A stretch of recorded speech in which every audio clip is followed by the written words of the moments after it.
Alô, alô, galera, quem fala aqui é o professor André Rocha, do canal BioRocha, para mais uma aula para você. Hoje vamos ver o assunto protozoários, onde vamos discutir a sua classificação, suas características e também a sua reprodução. Galera, não se esqueça de se inscrever em nosso canal, o canal BioRocha. Ative também o sininho da notificação. E aí, ó, deixe o seu gostei e me sigam também no Instagram, André BioRocha.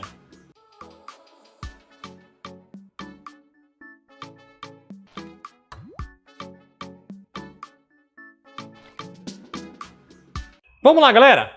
Vamos acompanhar aqui, ó, as chamadas características dos protozoários. Primeiramente, observa o seguinte: eles vão pertencer a que reino? Ao chamado reino protista. Aqui, ó, eles são eucariontes. Isso quer dizer o seguinte, que suas células apresentam o chamado envoltório nuclear, que também é chamado como? Carioteca. Aqui, ó, são unicelulares, ou seja, eles são formados de uma única célula. Quanto à nutrição, eles são organismos heterotróficos, ou seja, não produzem o seu próprio alimento. Tudo bem? Vamos lá, galera. Aqui você vê a primeira classe de protozoários, os chamados rizópodes, ou aqui, ó, sarcodinos, ok? Aqui, galera, eles podem ser encontrados aqui em água doce, mas também em solo úmidos e ainda em mares. Aqui, ó, alguns serão parasitas, ou seja, vão viver às custas de um hospedeiro. E aqui, ó, se locomovem através da emissão.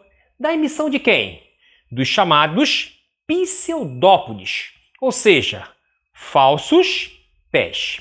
Esses pseudópodes, além de promover a locomoção dos rizópodes, também são usados na captura de quê? De alimentos, através de um processo que é chamado aqui, ó, que é chamado de fagocitose. Ok? Acompanhe aqui, galera. Aqui você observa um exemplo clássico de rizópodes, os chamados aqui, ó, amebas. As chamadas amebas, onde você encontra aqui o núcleo, onde você encontra, ó, esses prolongamentos que são exatamente os chamados pseudópodes. Aqui você observa o chamado vacúolo de água, que é o vacúolo contrátil. Daqui a pouco vamos falar mais a respeito desse vacúolo contrátil, ok? Vamos lá. Aqui você observa o momento em que o pseudópode ele vai englobar uma partícula sólida. Processo que é chamado como? Fagocitose. Ok? Vamos lá, galera. Aqui, ó, os chamados vacúolos contráteis, que também são chamados de vacúolos pulsáteis. Eles podem ser encontrados, como eu te falei, nas amebas, mas também no chamado paramécio. A função dessa estrutura está relacionada aqui, ó, com o chamado equilíbrio osmótico. Por quê? Porque essa estrutura ela vai eliminar o excesso de água que, porventura, entrou no organismo desse indivíduo. Tudo bem? Vamos lá, galera. Aqui você observa, ó, o chamado vacúolo contrátil. É essa estrutura que vai eliminar o excesso de água que entrou nesta ameba. Com isso, fazer a regulação osmótica desse indivíduo. Tudo bem? Vamos lá! Quem são os ciliados? Os ciliados agora são aqueles que se locomovem através aqui, ó, de cílios, que são estruturas de locomoção. Os ciliados, eles podem ser de água doce, eles podem ser de água salgada e ainda poderão ser também terrestre de solo úmido. Tudo bem? Vamos lá. Aqui o exemplo clássico de ciliado, o chamado paramécio. Observa aqui, ó. Essas estruturas aqui é o que você chama como cílios. Repare que elas são encontradas em grandes quantidades, ok? Aqui, ó. Aqui uma outra imagem belíssima, por sinal, onde você observa os cílios presentes aonde? No paramécio, ok? Aqui, ó. Nesse grupo, você encontra a maior parte das espécies, ou seja, a maior diversidade de espécies entre os protozoários você encontra onde? Na classe dos ciliados, onde você vai observar que alguns deles serão o quê? Predadores. Já outros serão o quê? Parasitas. E, finalmente, outros serão filtradores de partículas. Tudo bem? Aqui, ó, essa nota importante. Como eu te falei agorinha, na ameba você encontra o vacúolo contrátil pulsátil, mas você encontra também a mesma estrutura presente aonde? No chamado paramécio, que também apresenta a mesma função, ou seja, a regulação osmótica, ou seja, aqui também controla a quantidade de água que vai entrar nesse organismo, elimina o excesso de quê? O excesso de água, ok? Aqui, galera, aqui você observa a presença do vacúolo contrátil, também chamado vacúolo pulsátil. É essa estrutura que vai regular o excesso de água desse organismo. Com isso, realizando a chamada regulação osmótica. Ok? Aqui, finalmente, ó, chegamos nos chamados protozoários flagelados, que são aqueles que agora se locomovem através dos flagelos. Aqui, ó, eles são empregados, além da locomoção, também na captura de quê? Na captura de alimentos. Os flagelados, eles podem ser de vida livre, mas também poderão ser parasitas, como é o caso do chamado Trypanosoma cruzi, ou ainda poderão ser mutualistas, ok? Aqui você observa exatamente, ó, o chamado Trypanosoma cruzi, o agente etiológico da chamada doença de Chagas, ok? Vamos lá, galera. Aqui você tem a Giardia lamblia. Observe que essas estruturas aqui, ó, são exatamente os flagelos. Finalmente, os esporozoários. A última classe.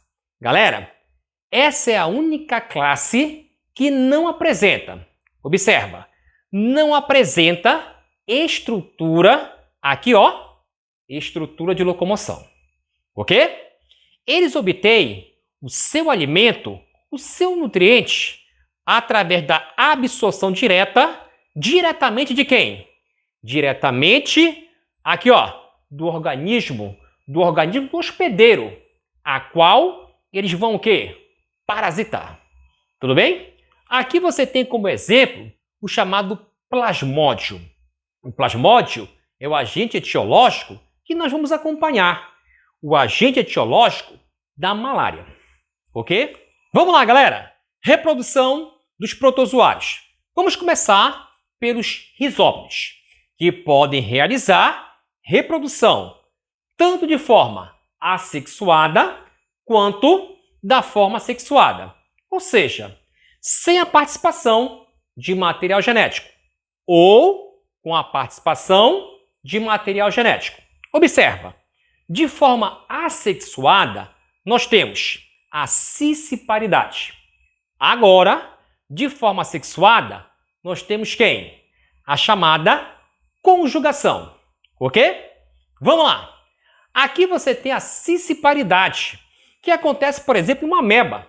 Repare que você tem aqui, ó, uma única ameba que vai se dividir ao meio, formando aqui, ó, duas novas amebas. Ou seja, uma divisão binária, uma cisciparidade, ok? Vamos lá, galera! Vamos ver agora os chamados ciliados. Agora, a reprodução nos ciliados também pode ser de forma assexuada ou de forma sexuada. No caso, a reprodução assexuada, aqui também vai acontecer por divisão binária, ou seja, por cisparidade. Já a reprodução do tipo sexuada, aqui também, igual dos risópodes, também acontecerá pela conjugação, ok? Vamos lá, galera. Aqui você tem, a divisão binária, onde um paramécio ele se divide ao meio, formando aqui, observa, 2 novos paramécios. Divisão binária, cisparidade, ok? Aqui, galera, aqui você tem, a conjugação, ou seja, a transferência de material genético, o que a gente chama como conjugação, ok? Flagelados, a reprodução agora dos flagelados, ela pode ser também assexuada. De que tipo?